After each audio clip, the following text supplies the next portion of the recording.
Hello, my name is Ola, and I'm going to be looking at The Last Airbender by Nostalgia Critic. This was recommended to me by Hawk Williams, American Nerd 1776, Mega Man Ian Prime, Peter Ruzick, JM Show Productions, and Free Majestic Bird. Thank you for the request. Yeah, I remember seeing this movie once. It was on TV. Um, I watched it for like a few minutes, and I was like, wow, this is a big, big dumpster fire compared to the animated TV show that came out years ago. Um, I'm not like a big, like, I didn't watch like every episode of the original Last Airbender. I watched a few episodes and it was really good, you know. Uh, but like, yeah, it seems like M. Night Shyamalan, which it seems like maybe he watched like a few snippets of the show and decided, you know, to just cram it all together, you know, when something like this, with the story it has, it's something that I think he should have like made a live action TV show series about, or could have been multiple movies, you know. Instead, he decided to just cram everything into a one, like, I don't know how long it is, 2 hour movie, 2.5 hour long movie. But God, uh, I don't know why he decided to take this on. Maybe money, maybe his studio said, maybe the studio he was working for said, "Oh, you got to do it." Like, no. I think if somebody was to, do this right, make it live action, uh, I think they would do it right, mostly right. Um, but I mean, what with some live action shows based off of animes and anime TV shows, some of them are hit and miss.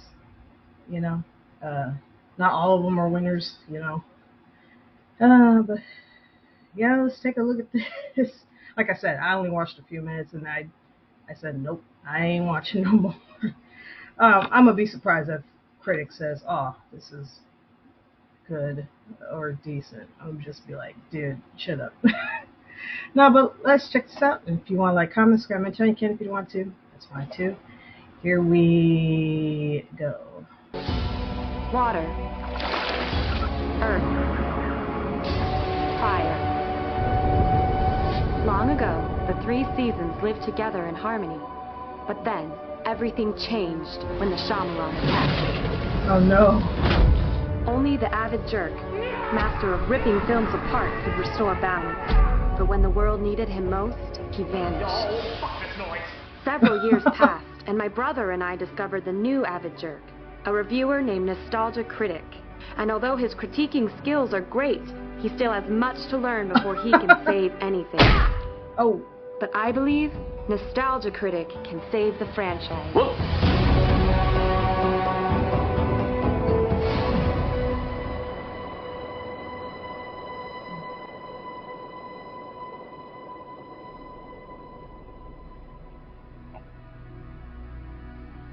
Concentrate, Critic. Absorb every episode of Avatar: The Last Airbender to review the movie. Why can't I just watch the shows again? It would take too long, and the franchise has suffered enough at the hands of the fuck-up Lord Shyamalan. That's why you need to get in contact with a past life to see if any of them have seen the show. Thus absorbing it into your memory. You mean like how you should absorb a new hairstylist? Ow! You know, I thought bloodbending was supposed to be taboo. Like, nobody should have that unlimited control. Well, M. Night Shyamalan keeps getting unlimited control, and nobody's stopping him. That's true. Stop! Now concentrate harder! Wait.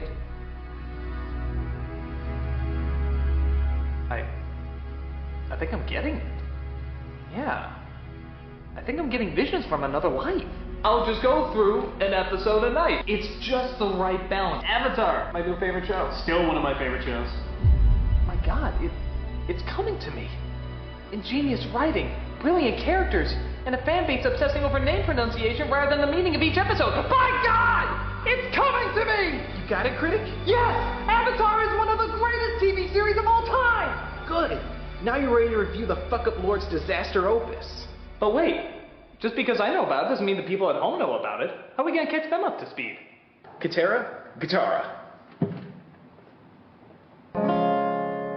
Spoiler. Go to this part if you haven't seen the show yet. Oh! 4 nations exist called Earth, Wind, Fire, and Water. Till fire decided things should get hotter. Invasions aren't nice, but then to break the ice and the Avatar rose to make them pay the price. Katara and Sokka help him to keep in the know, flying what looks like a white neighbor Totoro, chased by their foe, a young prince named Zuko. Don't ask him about his Scar or Rufio. The Avatar masters the elements flawlessly. Toughest of toss turns a blind eye so cautiously. Avatar state opens at a great rate, but Azula serves his arrowed ass on a plate. Katara revises him, and they sing their love song, but Zuko decides to see no shit's going too long, he switches sides. At the turn of the tide. And now Aang is on fire with his smoking guide. Katara and Zuko beat Azula on the cuff, mostly because she is Aang's feeling ill because he don't want to kill, but the cowardly lion turtle says hold still. He's given the gift to depower the Fire Lord nation says Whatever. Zuko can leave the horse go and live happily in the world that is free. Just remember that it stinks to Baldy. So that is the show, and it's good that you know because it is the best. It's good cartoons just go, and so now that you heard, go ahead, spread the word that the best Avatar ain't that blue pussy turd. Now on with the review. Oh God. So judging by the beginning, the film actually looks pretty promising, reenacting the visuals to the show's intro rather flawlessly. Even the text scroll isn't really that bad. Though how is it a season with 20 episodes can get their backstory out faster than an hour-and-a-half movie can? The Avatar was the only person born amongst all the nations who could master all 4 elements. And then 100 years ago, he just disappeared. But sadly, we witnessed the greatest weakness of any Shyamalan film. They start talking. My brother and I live in the Southern Water Tribe, which was once a big city. Food is scarce. My brother and I often go hunting for food. Yeah, way to use food twice in the same sentence, Academy Award-nominated writer. Our father's off fighting in the war. My mother was taken prisoner and killed when I was young. This bore bending you're witnessing is being performed by siblings of the Water Tribe named Katara and Sokka. And yes, the climate is looking much whiter than usual. And I don't think taking away the snow is gonna fix that any. This is curious, as in the show, Katara and Sokka definitely seem to have an Inuit design. And that makes sense. Their upbringing is very similar to Eskimo culture. Strangely enough, the rest of the village seems to have this down. But with these two, I think Kathy Bates from North was a more convincing fake Eskimo. But I'm not here to judge the color of their skin, only the quality of their acting. And I'm sure if these two acted so well that they just seem perfect for the part, like nobody else could do it better, maybe we can overlook the color difference and see past all I that. watched what side of the fin tracks are more indented. That shows you which direction they're going. I saw how long the drag skids are. That shows you how fast. What would you do if They both succumbed to the dreaded Hayden Christensen syndrome. No one is taking anybody away. Please wait here. What could he do? Aren't there spirits here? They were looking for someone with the same markings. Stop it! Your monotone can break glass! Are you the Avatar Ong? But they come across something while hunting. There's something under there. It's a good movie trying to get out. Kill it! They discover a boy named Aang frozen in an iceberg, along with his Where the Wild Things Are mascot, and take him back to the village. So, if this kid's acting just as bad as the other two, does Shyamalan like awkward shots where people look directly into the camera? How'd you get all the way out here? I ran away from home. We got in a storm. It wasn't very smart. I was just upset. Thanks for saving me. Lucky. I probably should get home. You're not still upset? Not as much as I was. Okay, seriously. Am I watching a school play? This all seems like a school play. I mean, I know they're kids, I shouldn't be so harsh, but did anybody give these little pipsqueaks some direction? Maybe Sokka, the funny and inventive wisecracker, who always has a ton of funny lines in the show, can lighten up the mood. What would you do if they tried taking me away? I'd kill them all. They prey on the weakest towns and villages. So Sokka. Please don't do this. There must be another way. Fire Nation is following us. We make a wrong move, they'll catch him. Yeah, he I'm sorry, sucks. did they confuse funny and inventive with constipatedly angry all the time? He's the biggest stick in the mud the movie has to offer. And that's saying a lot. There's a lot of sticks in the mud in this movie. They're on a ship. We'd need a miracle to catch them. I know you think everything's going to work out, but I don't. Oh, Jesus, boy, lighten up! You look like you're gonna shit out a soap opera every time you're on screen. Can't be a coincidence that we break him out of the ice, light shoots into the sky, and then fire with their machine. But things heat up when the evil and sinister Fire Nation arrives. Oh, we blow, we blow. Oh, we blow, we blow. This is Prince Zuko, a firebender who is looking to capture the Avatar so he can be unbanished and get his honor back from his father the king. In the show, the father burned almost half of his face off. Here, I think he forgot to put sunblock under his eye or something. I'm taking you to my ship. If you don't come, I'll burn down this village. I'll go with you. Another interesting note, in the movie, the Fire Nation seems very Indian or Middle Eastern. Another curious choice, as the show had a much heavier lean towards Japanese. In fact, their skin was lighter than our main heroes. And here, it kind of seems perplexingly reversed. I don't want to make an unnecessary racism argument, especially seeing how an Indian man directed this, but I will let out a very concerned and very troubled, huh? But hey, if you can't see the obvious similarities between the movie's designs and the show's designs, clearly you haven't drank enough cactus juice. I mean, God, can you guys imagine constantly misrepresenting characters by constantly getting their skin colors wrong?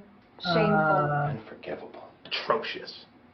So Zuko comes and takes Aang away. Thus, Sokka and Katara decide they have to go after him.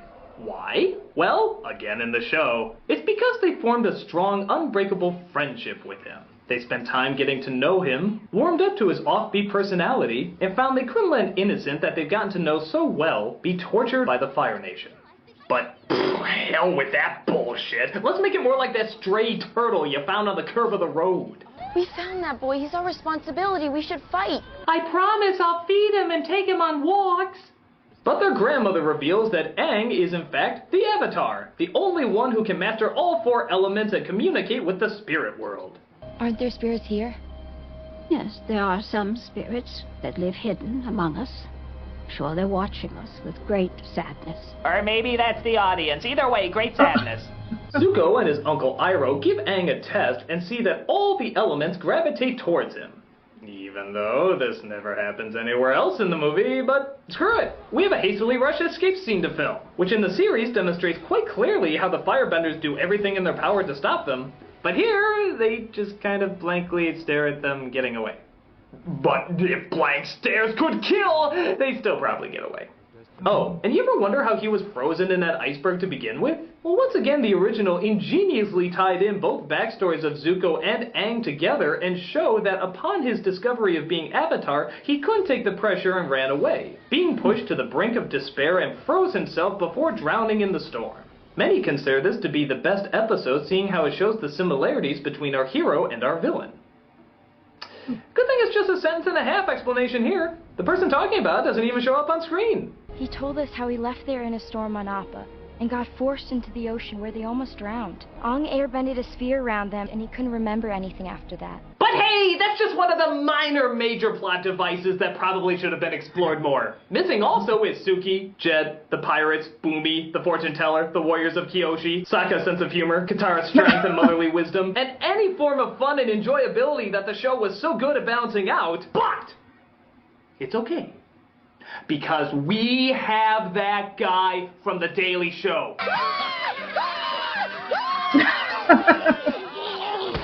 So Aang and his team travel to his home in the Southern Air Temple, where he thinks he'll find the monks that raised him.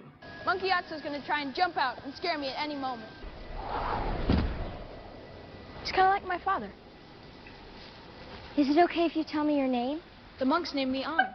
But wait a minute! You traveled all this way, all this distance, and not once did you ever ask him his name? You know, for a kid you claim to be your responsibility, getting his name might be the most important step in protecting him. Imagine if you did something basic, like lose him in a crowd. Help! I've lost my little boy! He's my responsibility and I can't lose him at any cost! Well, what's his name? Starts with an A, I think. Allison? I'm gonna say yes. And by the way, just a fun little tidbit, they do pronounce the names different from the show as well. My name is Ong. I'm Aang. Sokka. Sokka! My name is Iro. General Iroh.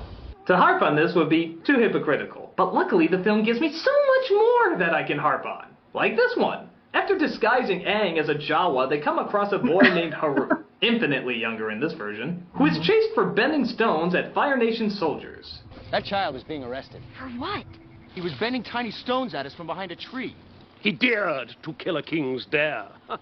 So they place them all in a prison of earthbenders where... Wait a fuck! This is the prison for earthbenders! I'm sorry, I'm really sorry. I know it gets really annoying every single time I say in the show because it's an adaptation. Adaptation, you gotta make changes. I understand that. I really understand that, but it's gotta be changes that make sense, guys! So, in the show, the prison is on a metal ship where no earthbending is possible, and thus it breaks their spirit because they can't get away. They are powerless to stop them. Here, they're fucking surrounded by that stuff! Aang makes a big speech about rising up and fighting back, where in the show it's justified, and Katara, but still justified because there's a big risk. They have something to lose. Here, it's like saying walk through a revolving door. There's nothing to be lost. It's like having an ice cream bender at Baskin Robbins and saying, how the hell am I gonna get an ice cream bender? Use your fucking mind! It's time for you to stop doing this! Sure enough, they do start fighting back, and it's about time. I want to see some badass earthbending effects brought to life by some state-of-the-art effects.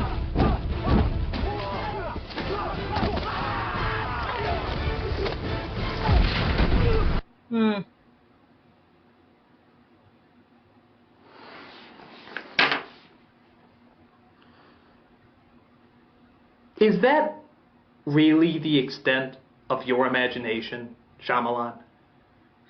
Is that really the wide range of possibilities that you could pull off with this scenario? Earthbending. Earthbending.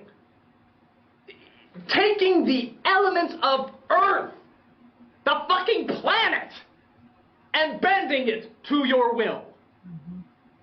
And this is the poor fuck-ass piece of shit you could come up with. Seems like it.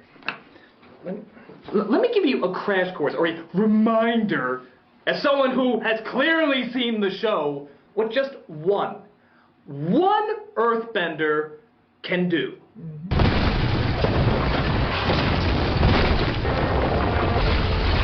Yep, look at that. One. That was all one earthbender in every single one of those scenes. Now, let's see what 1, 2, 3, 4, 5, 5 of your shitty ass earthbenders from your piece of fuck film could accomplish. I'm a little teapot, short and stout. Don't worry, guys. Yeah, one rock. Take that. Now, just as a friendly reminder, this is what 5 guys could do in that other show you claim to be such a big fan of. Yep, look at that. That was a tank! A fucking tank! 5 guys! Tank! and what did your pussies do again? With one rock. Your version? There! Your version? There! Your version there! Your version there! Your version there! What's the matter with you? Have you no passion for possibility? Have you no understanding this barrel of Miyazaki that you could unleash with this creativity?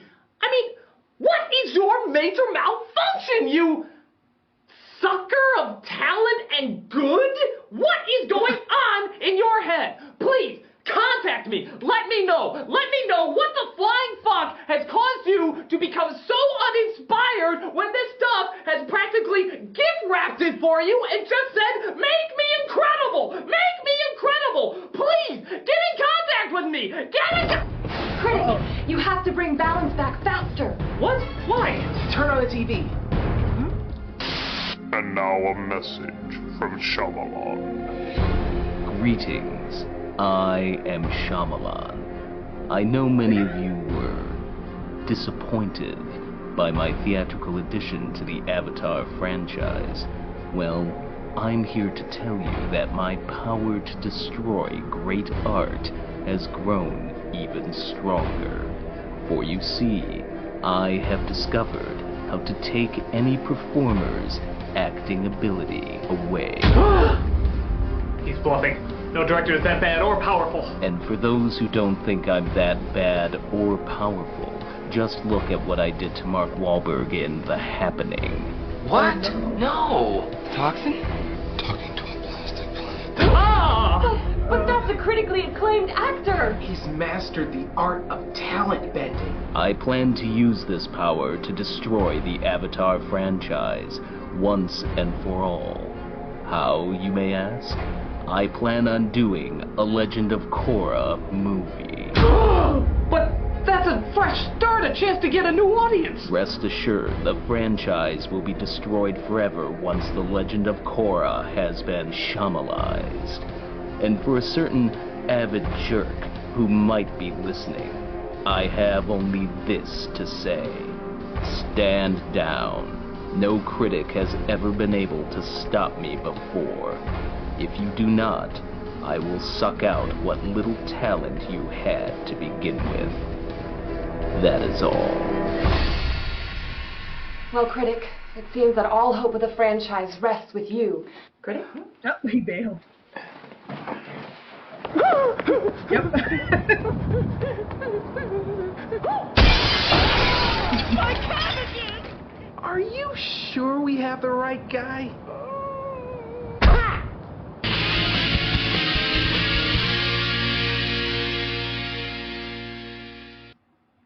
Like I said, it's like he watched little clips of the show and decided to make his movie based on that.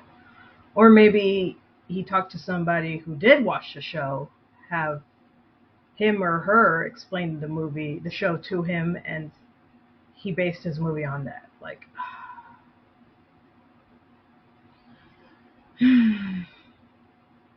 yeah, that would be like if somebody if somebody had the chance to make a Superman movie, and Superman's all powerful, he's got super strength, he can fly, super speed, and they just downgraded him to like a wimp, it's so stupid. But well, let's see the rest. Let's see how M. Night can just make it, worse from here on out. So they're given some bending scrolls by Master Mickey Mouse, but Aang explains that he can't bend all 4 elements. We should go visit some of these towns on. I need to tell you something. I ran away before they trained me. Lay off the close-ups, guy! He looks like he's transforming into Paul Giamatti! Christ, you can practically see their breath on the lens, they're so close! Water comes after air in the cycle. Air, water, earth, fire. They decide now to finally go to the North Pole to have the Great Masters teach him waterbending. Meanwhile, Commander Chow, I guess, is talking to this other guy who puckers his lips so much I swear he's waiting to be kissed by him. Our spies have discovered someone claiming to be the Avatar. They describe him as just a boy. We should set a trap for this person. Let's hope, for your sake, my son doesn't find this person first. Wait a minute. That's the Fire Lord?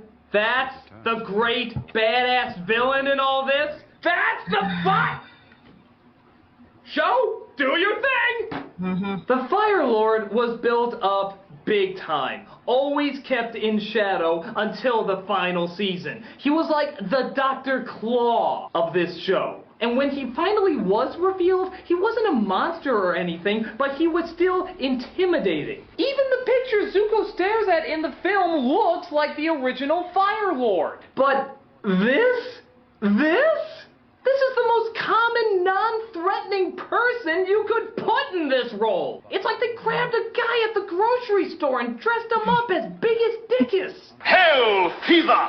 Hell, Biggest Dickus is more more intimidating than him. He at least is played by an actor I know is dead, which kind of has the ghost value. It's more intimidating than this!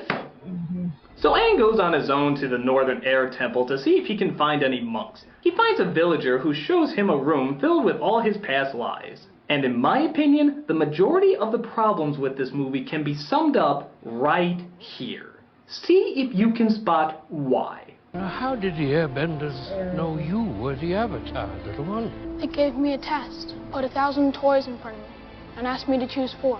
I said I chose the same 4 objects that belonged to the previous Avatars. Don't see it? Allow me to explain.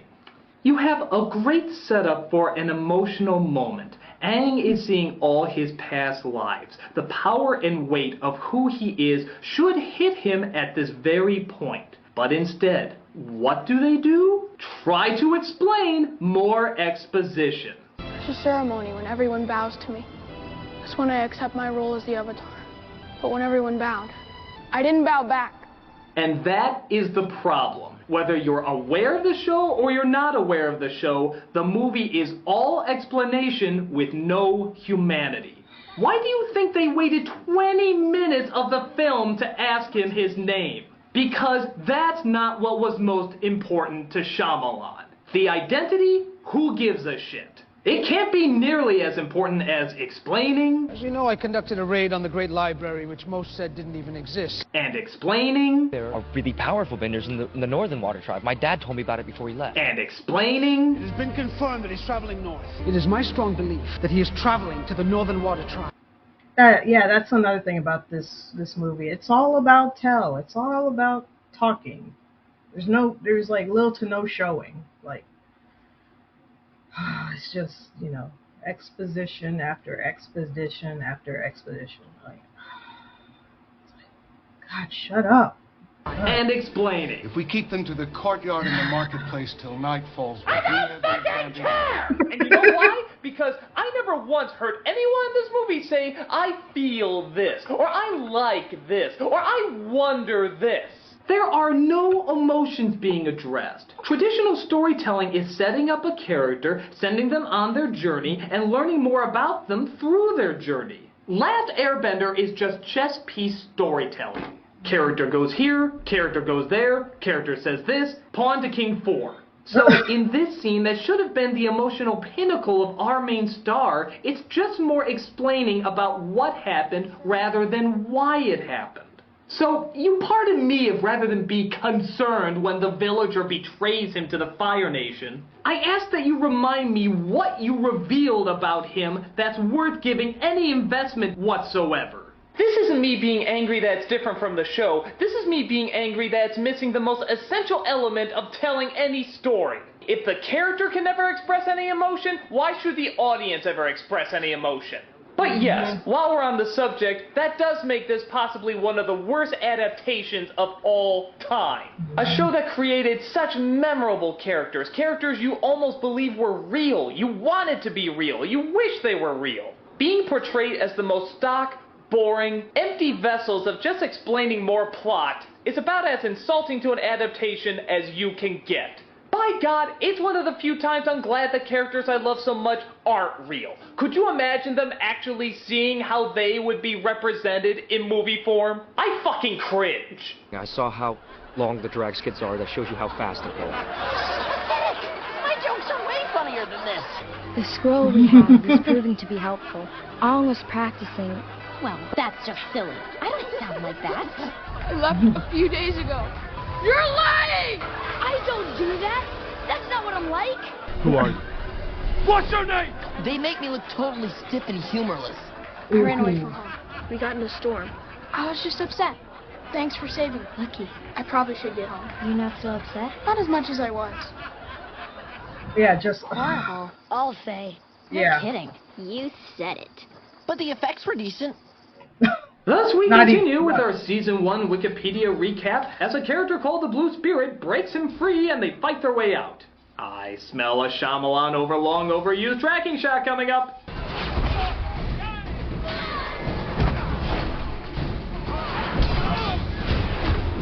Okay, guy, tracking shots are fine, but when you use them for every other fight scene, it not only gets old, but it slows the action down. It's obvious the actors have to wait for the camera to get into place, thus taking a fight sequence that could be really quick and impressive and instead have half of it be them just standing around doing nothing. That's why we have editing, you dumb-ass jerk! If part of the shot didn't work or was hard to see, you edit it out. But here, screw it. I just want to show off that I could do this in one shot. Okay, great. You can do it. It looks cluttered, slow, and incredibly awkward, but fuck, you could do it. Give that man a tediously obnoxious directing award. I think it's the same one that went to this person just a few years earlier. Why are you doing this? Who are you? Open the gates! So the blue spirit gets him out and is revealed to be Zuko. There's two reasons this curious scene was left in the movie rather than just having it cut out. One is that Chow and Zuko are in a race to bring the Avatar to the Fire Lord, meaning one of them can cement their position forever. And the other reason, of course, being just so Shyamalan can shout, "What a twist!" Ah, you knew that was coming. You think my son is this person the soldiers are calling the Blue Spirit? Yes. I recognized his mouth.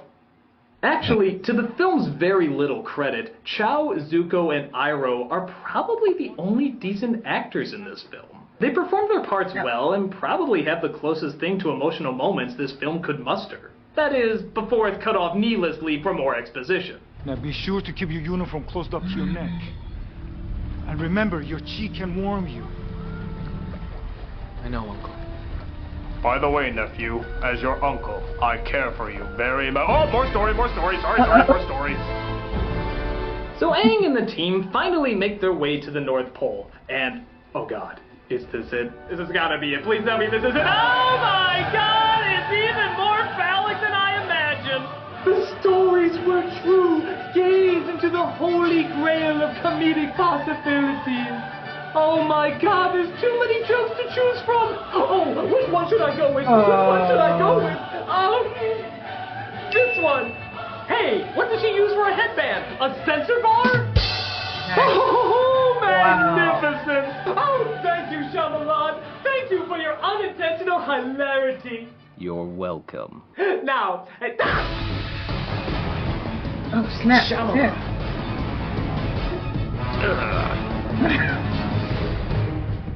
Wow. My blood bending should be working. It's no use. He cares nothing for the logic of this realm, so he barely follows it. Quick, Critic, finish the review so you can restore balance. Okay. So in the show, Sokka and the Princess of the Northern Water Tribe form a very powerful friendship, eventually resulting in a romance that would ultimately end in tragedy. Let's see if the movie does too. My brother and the princess became friends right away. And that's all you need! Yes, all the emotions and character developed can just be summed up in that one sentence. God, Shyamalan's writing knows how to cut the fat of all that pesky caring. God, why do we listen to all that pesky talk in Hamlet when it could have been summed up with... The prince didn't like his uncle. Hijinks ensued. Oh, I take it back. They do have one conversation, but thankfully, it's not used to develop character or form a strong bond. It's for, you guessed it, more explaining. When I was born, I was not awake. My mother and father could not get me to make a sound or move. It's like, oh my god, shut up. Please, no more explaining. She'll say, "Why is your hair white, young lady? You look very odd." I don't know. Why are you so white? So both Aang and Katara mastered their waterbending from Bill Connolly Theoden, and as you can see, there's no stopping their incredible abilities now. Look at all that water fly. Nobody dare cross the phenomenal power that these two... Okay, here's another problem with the movie. The bending takes forever. The original keeps the action quick and exciting, as, well, action should be. Maybe 2 moves could do something impressive. But here, I could heat up a Hot Pocket before these guys do anything exciting. If the opening was being honest, here's how it should really go. Water. Yep. Water. Water. Water! Yeah, where is it? Water. Yes, thank you. But with the Fire Nation getting ready to attack and the Water Tribe ready to defend themselves, with a call that lures them into a false sense of hilarity, Aang tries to figure out a way to fight them off without killing anybody, as it's not the monk's way. Is there a spiritual place where I can meditate? There is a very spiritual place. So he comes across the moon spirit, who's disguised as a fish. Yeah, that wasn't the best explained in the show either, but Aang meditates to figure out an answer. I have to get back. I'll take you. I'll stay with him. Katara doesn't seem like the best person to look after him. I mean, don't get me wrong, in the other version, it made sense. She had a kind, mature heart, but also the focus and strength to kick some ass in several awesome scenes. Nobody in their right mind would dare cross her. But in the movie, she pushed a guy.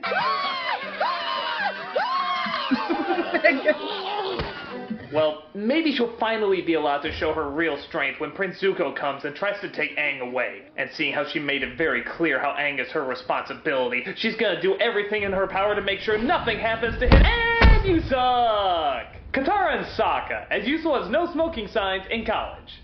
But Aang wakes up and escapes Zuko through the most masterful approach possible. Reenacting a Tom and Jerry routine.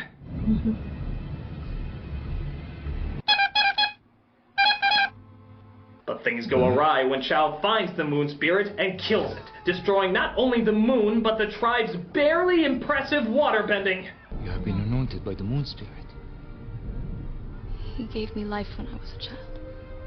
Then there's still a chance. But since the princess was given part of the spirit to save her, she sacrifices her own life in order to put the moon spirit back in its place.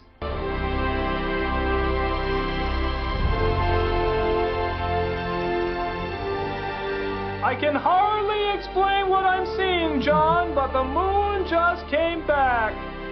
This results in Chao getting axed, Slumdog Millionaire returning to his uncle, Aang raising the waves to scare the rest of the army off. By the way, for someone who can't kill, I don't think these guys made it out okay. And a to be continued that thank Jesus will never be continued. Now, you must stop the Avatar from mastering earth and fire. You must give us the time to get to that day. Do you accept this unspeakably important task I'm putting in your hands? I do, Father. Yes, I am sure she'll join the Super Mario Brothers, Skeletor, Buckaroo Banzai, The Golden Compass, and M. Bison's Hand in that incredible sure-to-happen sequel! What a piece of shit. Yeah. It's not working! The review isn't hurting him! Don't you have anything else? Not really, no! I can't hold it fucking louder! Go do something! Yeah, shit.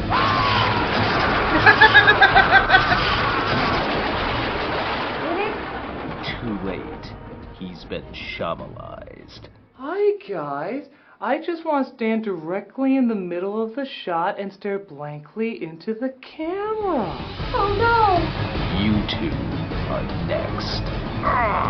Critic, it's not too late. Get in contact with your other life. Meditate. He'll come to you as a spirit animal.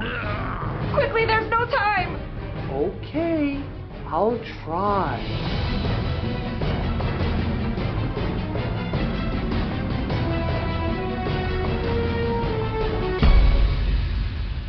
He'll come to you as a spirit animal.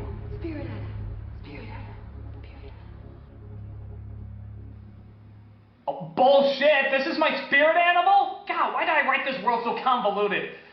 Okay, whatever. Hi, what do you want? I need to know how to defeat the Shyamalan. I don't know. What do you mean you don't know? I don't know! Avatar was weeks ago. I'm reviewing Legend of Korra now. Really? How's that? It's okay, but it's no Avatar. I guess we get down to it, there can really only be one Avatar. Wait a minute. I got it. I know how to restore balance to the franchise! Oh, thank you, Platypus Buddy! It's Doug, actually. Platypus Buddy, you saved the world. Doug Walker, that's the full name there. I'll always remember you, Platypus Buddy. God, why did I write you so stupid?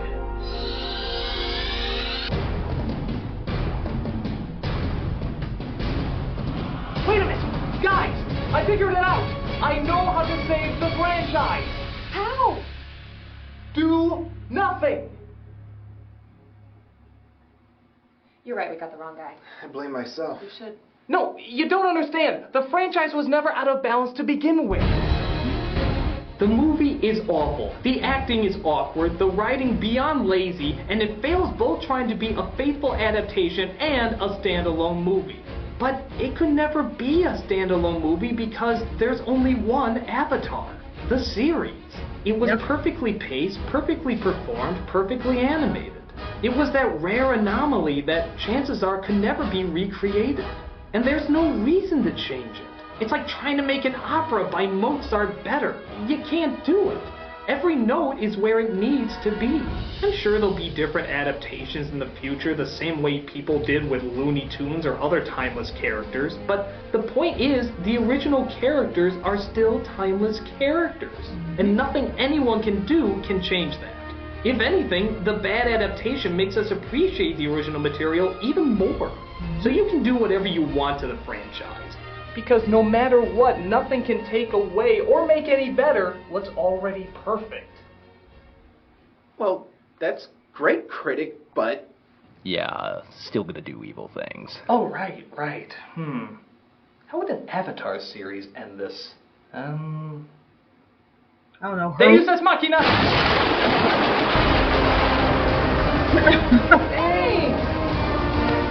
Wait, are you Last Airbender Aang or Legend of Korra Aang? I don't care.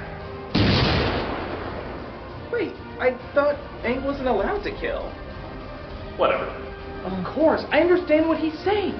Don't get too offended at all the changes made as long as you still have the original to enjoy. Right? Sure.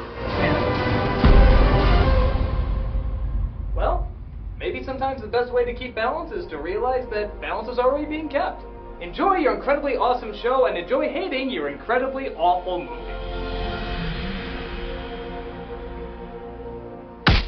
What is your thing?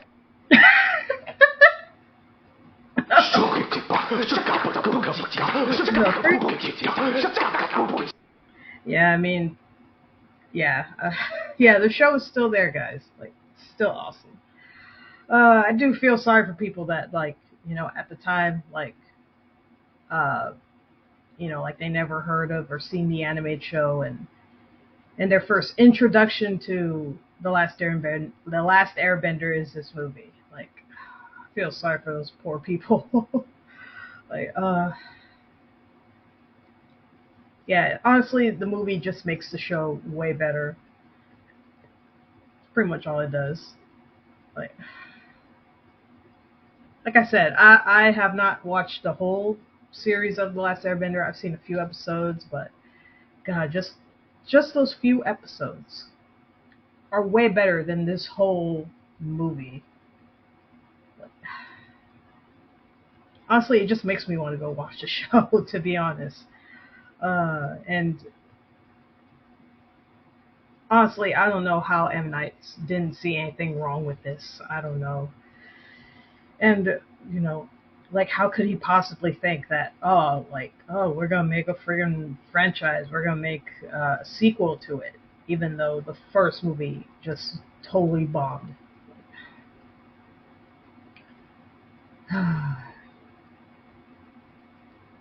That's so stupid, man. Anyway, yeah, that's it. That's my reaction to The Last Airbender by Nostalgia Critic, the movie, not the TV show, the animated show. Yeah, that's it. And everyone take care of yourselves and each other, and I'll see you in the next one. Bye.